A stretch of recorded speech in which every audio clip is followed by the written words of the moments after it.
La politique derrière Édouard Philippe, le gouvernement martèle la règle qu'il a édictée après une nouvelle mise en cause de Gérald Darmanin. Seule une mise en examen vaudra motif de démission.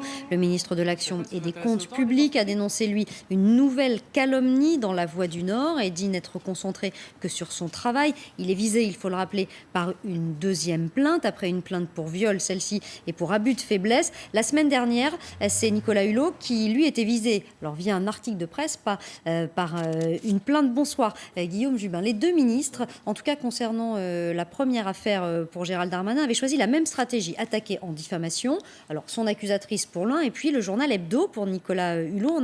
On s'est demandé si cette défense vous avait convaincu. C'est notre sondage de la semaine, Opinionway pour Tilder et LCI. Alors le résultat est assez éclaté, on va dire. Oui à 30%, 33% de non et surtout 33% de nos sondés qui n'ont pas d'opinion sur le sujet. Il va falloir nous aider à analyser ces résultats. En fait, cette enquête valide finalement la stratégie de communication de Nicolas Hulot qui a été de prendre l'opinion publique à partie et lui-même de se défendre avant même d'être accusé. Et on voit que finalement un tiers des Français sont sensibles à son argumentation et un tiers finalement semble dire on ne se prononce pas, on n'est pas en mesure aujourd'hui de le faire. Donc finalement on a 2 tiers des Français qui sont plutôt du côté de Nicolas Hulot, et les enquêtes d'opinion d'ailleurs qui ont été faites récemment sur sa popularité montrent que finalement il n'a pas pâti encore, en tous les cas, de cette affaire.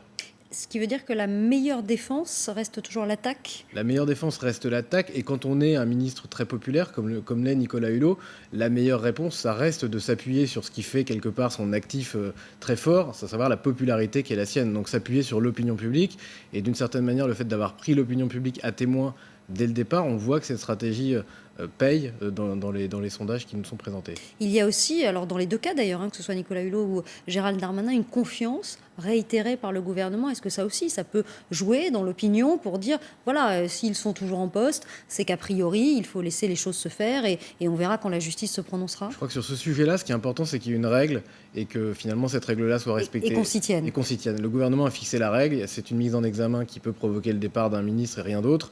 Et d'une certaine manière, tant qu'on est sur le respect de cette règle, j'allais dire, les ministres seront eux-mêmes relativement protégés vis-à-vis de l'opinion publique. Merci beaucoup Guillaume. On va regarder un autre résultat sur l'un des sujets aussi de la semaine, le service national universel. Eh bien, vous n'en faites pas une priorité. Vous estimez à 58% que cela coûtera trop cher et qu'il y a d'autres choses à faire avant. On aura bien sûr l'occasion d'en reparler.